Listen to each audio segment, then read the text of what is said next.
Morning folks, I'm Dave Canterbury with the Pathfinder School. I want to discuss a little bit with you this morning about old fiberglass, vintage fiberglass type bows, like the one I have in my hand here.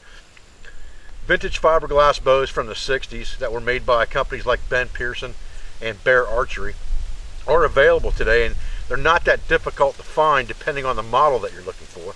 But in general, fiberglass bows are fairly easy to find. Places like estate sales, flea markets, yard sales, trade fairs, all those types of places, as well as eBay, Etsy, and places like that online, you can find these old style fiberglass bows.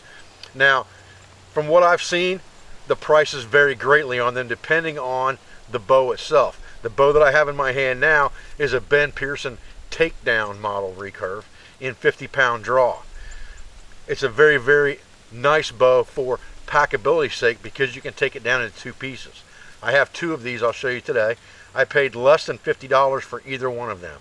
I paid $35 for one, I paid $30 for this one, and it's in very, very good condition at a sale this weekend in Pennsylvania. But the fact is you can find these old fiberglass bows fairly cheap. The trick is to find a heavy enough poundage in these old fiberglass bows to make it a good hunting bow. Now, if you're going to use it for bow fishing or something like that, 30-35 pounds is fine. If you're trying to find a good bow for your youngster to learn archery and learn proper mechanics, things like that, 30-35 pounds is great.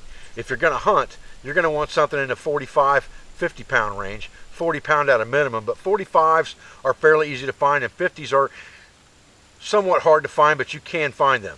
Both of these two fiberglass bows I have that are Takedown Ben Pearsons are both 50-pound models. Stay with me and let's look at 4 or 5 different bows that are my favorites, and we'll talk through those bows and pros and cons of this type bow as we go.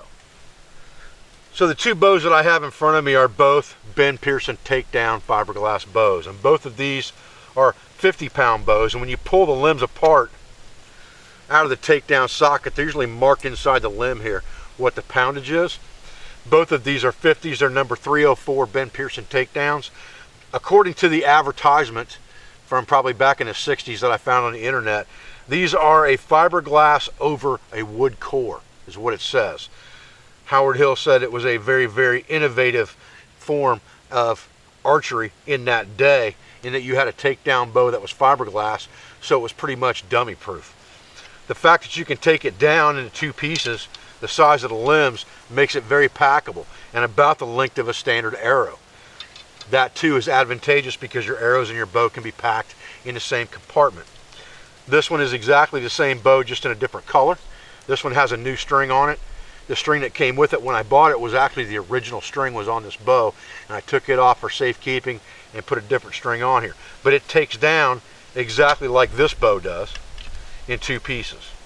So those are really, really good self-reliance type or survival type bows because they can be taken down and packed in a small package. Those are the hardest ones to find. I gave $35 for this one, and I gave $30 for this one yesterday. This one's in a little better condition than this one is overall, but they're both in really fine working condition.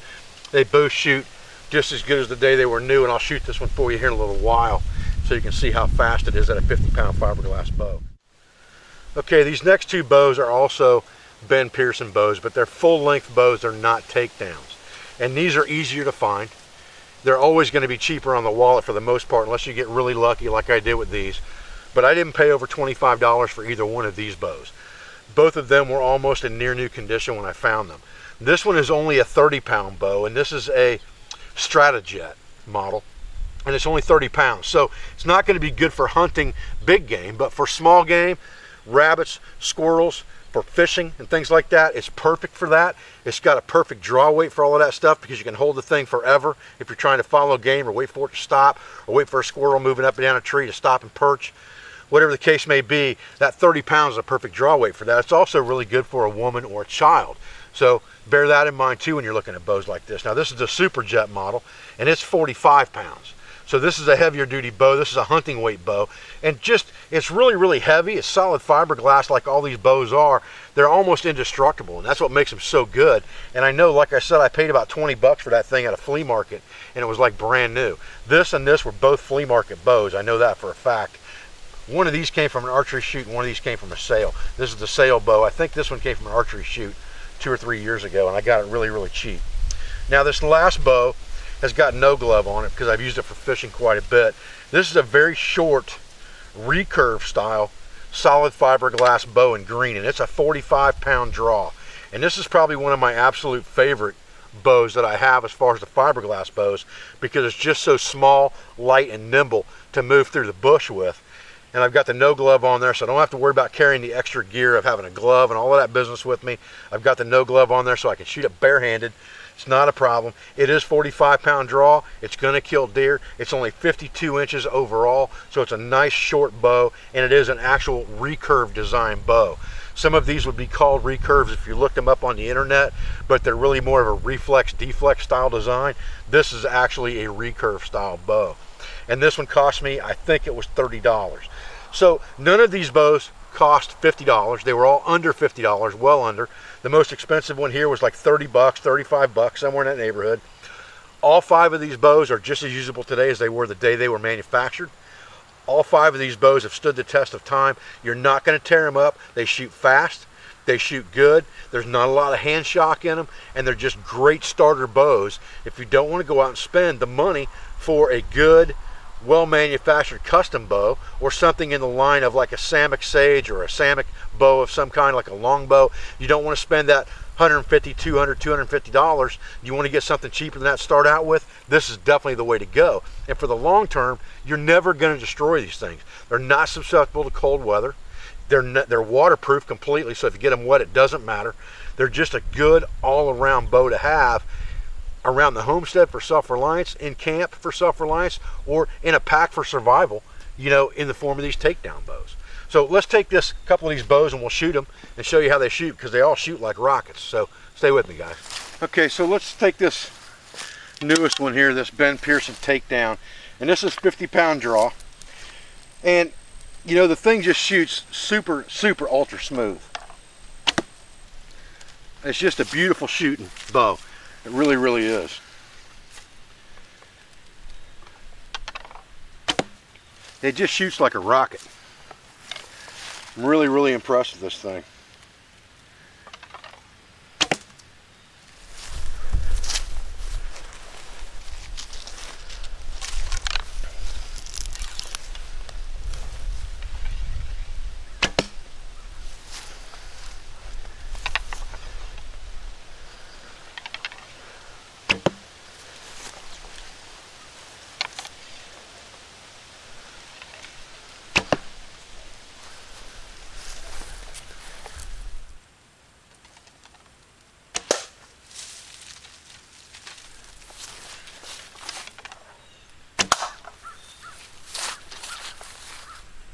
Fellas, I'm not sure what they call that where you come from, but where I come from, we call that a whole lot of fun on the cheap. Get you some arrows, make you some arrows. Use duct tape for fletching if that's what you have to do. I've made videos on that. Get out, shoot at cans, shoot at targets that you make, milk jugs, doesn't matter what it is. Doesn't have to be a fancy raccoon target like this. It could be pop cans in the yard, milk jugs in the field. Practice shooting at things from multiple angles, multiple distances, and you'll be able to kill small game with your bow as well. Get a fiberglass bow to start out with. If you don't want to spend a lot of money, you want to see if you like archery, get yourself one of these cheap fiberglass bows and have the most fun you've ever had. I'm Dave Canterbury with the Pathfinder School, and I appreciate you joining me for this video today. I thank you for your views and your support. I thank you for everything you do for our school, for our family, for our business, for all of our sponsors, instructors, affiliates, and friends. I'll be back with another video as soon as I can. Thanks, guys.